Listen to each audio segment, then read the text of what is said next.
Hi friends, today we will journey a historical palace, the palace of Ranak Devi, which is situated at Junagadh. So let's start it.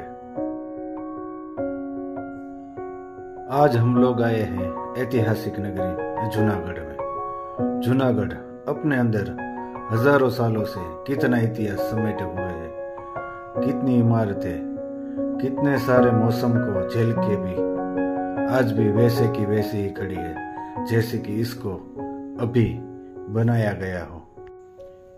ऐसे ही एक महल की, एक रानी की और एक रानी की बलिदान की आपको झांकी कराते हैं, तो वीडियो में बने रहिए।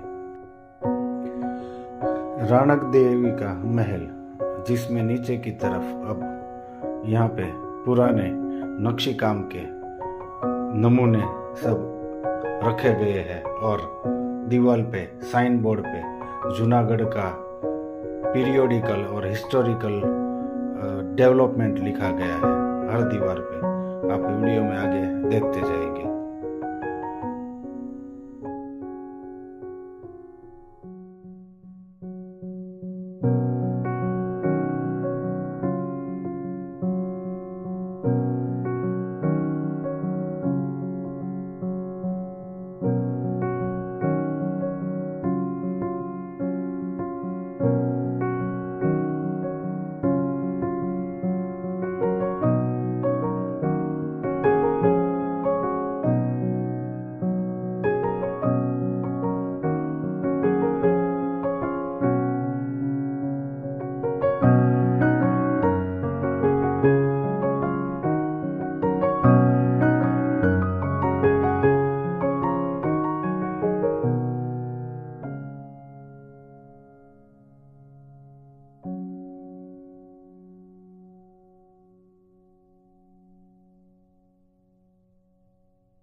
ईस्वी सन 1114 में पाटन के राजा सिद्धराज जयसिंह ने जूनागढ़ पे आक्रमण किया था, क्योंकि जूनागढ़ के रा नवगण के पुत्र रा खेंगार ने पाटनगढ़ के दरवाजे को तोड़ने की प्रतिज्ञा ली थी और उन्होंने वो दरवाजा तोड़ के जूनागढ़ के कालवा चौक में लगवाया था।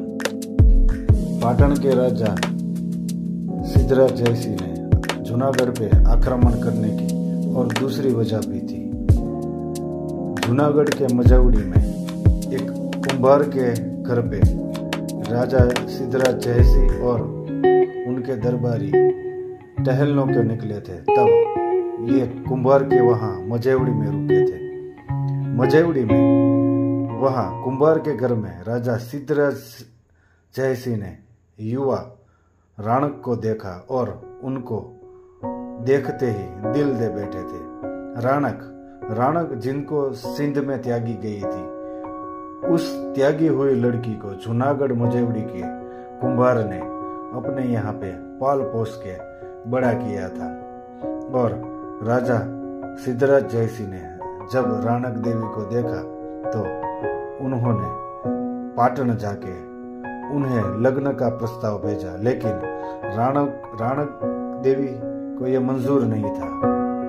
उसी समय जूनागढ़ के राजा रा खेंगार मझौड़ी के पास आए, जहां उन्होंने राणक को पहली बार देखा और देखते ही उन दोनों को आपस में एक दूसरे को देखते ही पहली नजर में प्रेम हुआ, तो उन्होंने रातों रात विवाह कर लिया। और ये बात सिद्धराज जयसिंह को खटक रही थी। उसके कारण जब रा खेंगार ने पाटनगढ़ के दरवाजे को तोड़ा और जूनागढ़ में कालवा चौक पे स्थापित किया, तब ये दोनों वजह से सिद्धराज जयसिंह ने सुरेंद्र नगर के वटवाण से होकर जूनागढ़ पे चढ़ाई कर दी थी। सिद्धराज जयसिंह और रा खेंगार के बीच में जूनागढ़ में बहुत लंबे समय तक घमासान युद्ध छिड़ता रहा। आखिर रा खेंगार को राजा सिद्धराज जयसिंह ने मार गिराया और इतने से ही उसको शांति नहीं मिली और राणक को पाने के लिए उन्होंने उनके पुत्रों को भी उनके सामने हत्या कर दी और उनका दमन पूर्वक अपहरण किया गया था। ऐसी रोचक कथा है राणक देवी के भी। सिद्धराज जयसिंह ने रा खेंगार को और राणक के पुत्रों को उनके सामने मार दिया, फिर भी राणक टस से मस नहीं हुई और राजा सिद्धराज के साथ जाने को तैयार नहीं हुई। फिर सिद्धराज ने उन्हें दमन पूर्वक अपहरण कर लिया और उनको ले जा रहे थे। तब राणक ने गिरनार पर्वत को बताया कि मेरे पति राणक को सिद्धराज ने मार गिराया और मैं उनकी बेवा हूं और राजा मुझे दमन पूर्वक ले जा रहा है। फिर ऐसा सुन के कहा जाता है कि गिरनार पर्वत अपनी चोटियों से टूट के गिरने लगा। जब राणक देवी ने यह देखा तो उन्होंने गिरनार पर्वत को अभी गिरने से रुक जाने को कहा। आज भी गिरनार की एक चोटी पे एक टूटी हुई शिला जो ऊपर के ऊंचे शिखर पर खड़ी है, जो ये साक्ष्य पूर्ति है कि ये बताई गई हुई कथा उस जमाने में शायद घटी होगी। राणक को राजा सिद्धराज अपहरण करके उन्हें पाटन ले जा रहा था। तब बीच में वटवाण, जो कि सौराष्ट्र का द्वार था, वहीं पे भोगावा नदी के किनारे अपने आप को चिता में होम दिया था। और यह है सोरठ की एक शेरनी का इतिहास। राजा सिद्धराज जब राणक देवी को पाटन ले जा रहा था, तभी वटवाण के पास भोगावा नदी के किनारे रानी राणक देवी ने अपने आप को चीता में झोंक दिया, और जब वो चीता में आग से झुलस रही थी, तड़प रही थी, तभी उन्होंने भोगावा नदी को शाप दिया था कि आज मैं जैसे आग में झुलस रही हूँ, तड़प रही हूँ, बिलख रही हूँ, वैसे ही तुम नदी पानी के लिए तरसोगी। और आज भी यह स्थिति है कि बारिश के पानी के टाइम ही भोगावा नदी में पानी रहता है।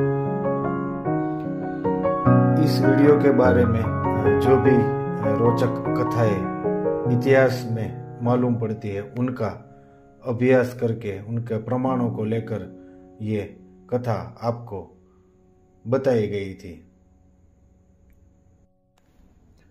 For more historical updates please like, share and subscribe and tune our channel. Bye. Thanks.